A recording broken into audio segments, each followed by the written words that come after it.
Fala, torcedor Tricolor, sejam bem-vindos a mais um vídeo do canal Professor Tricolor. Eu sou o Professor Tricolor e hoje eu tô aqui para falar um pouquinho sobre a partida de ontem contra o Atlético Paranaense na Arena da Baixada e principalmente sobre a expectativa do torcedor, sobre a expectativa que eu tenho sobre o Fluminense de 2022 e a expectativa que foi criada antes da temporada começar com relação ao elenco.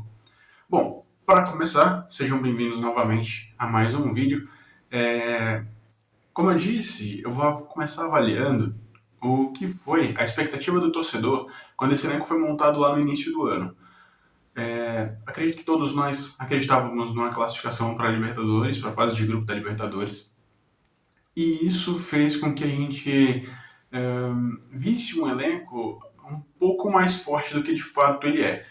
Trouxemos algumas contratações importantes, significativas, que deram um pouquinho de moral para o Fluminense junto ao mercado e qualificando um pouquinho mais o que era o elenco do ano passado.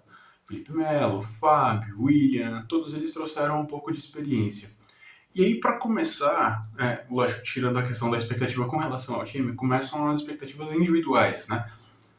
O Fábio, por exemplo, quando foi contratado, a expectativa era de que ele fosse melhor do que o goleiro que lá estava como titular, que lá ainda está, que é o Marcos Felipe.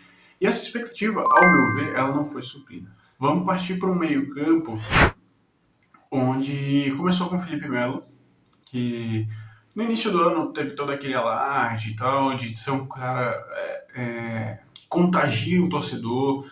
Tem a questão do pitbull, do rufi-rufi, enfim, que a torcida grita. E isso é um negócio muito importante para fora, né? Para o torcedor, para empolgar, para incendiar, para trazer a torcida para jogar junto com o time. E de fato isso é muito importante. Dentro do vestiário, eu acredito que ele também é muito importante. A minha expectativa com relação a Libertadores, como já foi dito, era passar de fase, era passar para a fase de grupos, que não foi alcançada. Depois que a gente foi eliminado na pré-Libertadores, né, também, a gente tinha a expectativa de ir bem na Sul-Americana, que também não tivemos êxito. O Fluminense do Abel foi muito consistente no Campeonato Carioca e muito irregular fora dele, né? O Fluminense não conseguiu apresentar um bom futebol. Eu digo isso por mim, mas eu acho que a torcida toda concorda que mesmo conseguindo vitórias em sequência, né, o Fluminense nunca apresentou um futebol de fato empolgante. A todo momento que a gente jogava, nunca tinha a expectativa de, nossa, esse aqui foi um jogo realmente importante, a gente conseguiu ganhar e não teve contestação, enfim. Então, mais uma expectativa frustrada com relação à Sul-Americana, né? Quando a gente não passa de fase mesmo goleando, uma goleada histórica dentro da competição. E aí chega o Fernando Diniz. E aí a gente tem que falar um pouquinho sobre o Fernando Diniz, principalmente sobre as expectativas que são geradas em cima dele. No São Paulo, todo mundo fala que ele teve um trabalho ruim pelo fato de ter perdido um campeonato que estava ganho, entre aspas. Bom, eu não concordo, quer dizer, concordo em partes com isso, mas não plenamente, porque aquele time do São Paulo era um time bom, mas limitado tecnicamente. Não é, por exemplo, o que acontece esse ano com o Palmeiras na liderança e aquele que não deve ser nomeado na vice-liderança. Eu realmente duvido muito que vão tirar esse título do Palmeiras pela consistência que o time apresenta desde o início do ano. Mas, de qualquer maneira, o que eu quero dizer aqui é, com esse elenco que o Fluminense tem, a expectativa do torcedor era, de fato, o Fluminense brigando já por um campeonato brasileiro. É claro que a gente sabe que se mantiver esse pensamento grande de conquistar títulos, de montar elencos bons, né, claro, respeitando muito a questão financeira para não atrasar salário e, enfim, continuar sanando o clube financeiramente. Mas o torcedor realmente acreditava que esse time era capaz de bater de frente com as principais potências do futebol brasileiro já agora?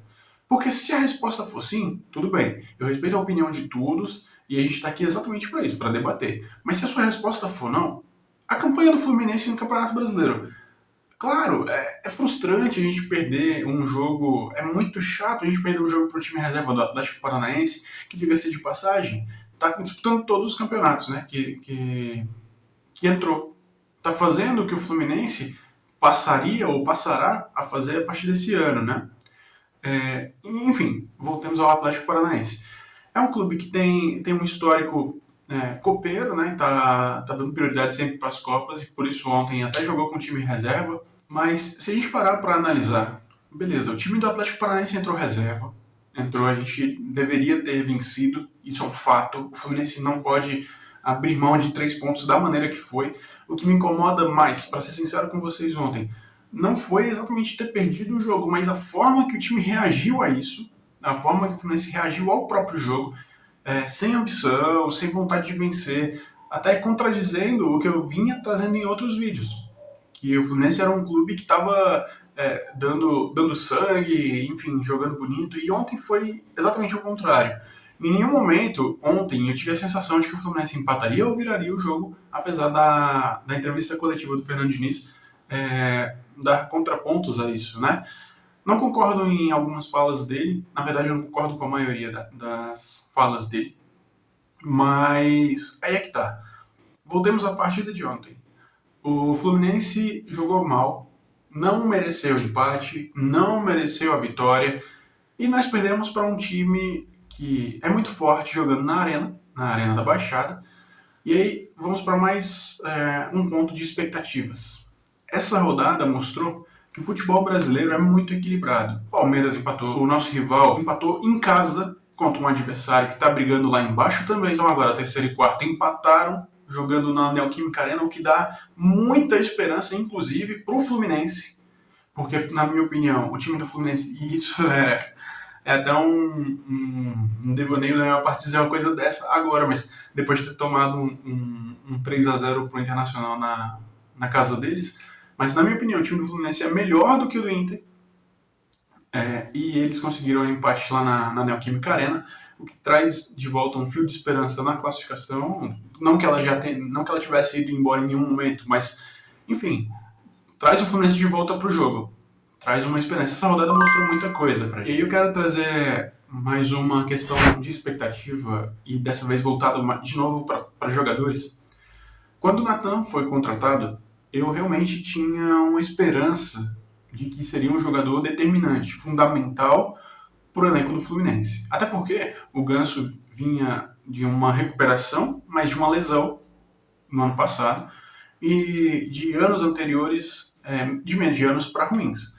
Então, quando o Natan foi contratado, eu pensei, não, pode ser a solução dos nossos problemas na criação, e é um jogador que, enfim, traz mais mobilidade do que o próprio Paulo Henrique Ganso. E foi mais uma decepção. Ontem, eu até imaginei, no início do jogo, quando eu vi o Natan entre os titulares, eu pensei, caramba, olha só, o Fernando Diniz está trazendo uma veia ofensiva que faz muito bem ao torcedor, ao próprio Fluminense, ao futebol. Mas o Natan não corresponde. O Natan não consegue corresponder. O Natan não consegue ter sequência, e não é por falta de oportunidade, é por problemas dele com ele. E isso é um problema muito sério, porque vai chegar um momento, e eu acredito que até já chegou esse momento, do torcedor já não confiar mais quando ele entra para definir uma partida, para decidir uma partida. Inclusive, até o William, hoje, quando entra numa partida, na minha opinião, pode ser mais decisivo do que o próprio Natan. E o último ponto que eu quero trazer aqui para vocês é a questão da única expectativa que correspondeu negativamente, né? Que foi a improvisação do Caio Paulista na lateral esquerda. Eu acredito que quando o Fernando Diniz inventou essa improvisação, nenhum torcedor ficou de fato feliz. Ninguém conseguiu falar, caramba, agora vai, agora vai dar certo. Não tem para Pineda, não tem para Cris Silva, não tem para Marlon, não tem, enfim, para outro jogador ali é o Caio Paulista, e realmente, na verdade, quando isso aconteceu, muitos torcedores falaram, não vai dar certo, e de fato não dá, e o Fernando Diniz tem que parar um pouquinho de pensar que ele pode transformar a carreira de todos os jogadores, muitas vezes não pode, e não é um problema, infelizmente, tem jogador que não está adaptado a fazer isso, e talvez ele esteja perdendo a melhor forma de utilizar o Caio Paulista, que é não encontrar um lá na frente. Torcedor, a ideia desse vídeo era essa, era trazer realmente essa questão da expectativa que foi gerada com relação ao clube, com relação ao desenvolvimento do time num contexto geral, até o ponto que a gente está. E eu queria muito a participação de vocês, eu gostaria muito de agradecer a todos que estão acompanhando os vídeos, aos comentários, enfim, e agradecer demais a quem está acompanhando o vídeo até aqui. É muito, muito bom ter a participação de vocês e jamais se esqueçam, nunca deixem com que seus medos sejam maiores que sua vontade de vencer. Tamo junto, até o próximo vídeo e valeu!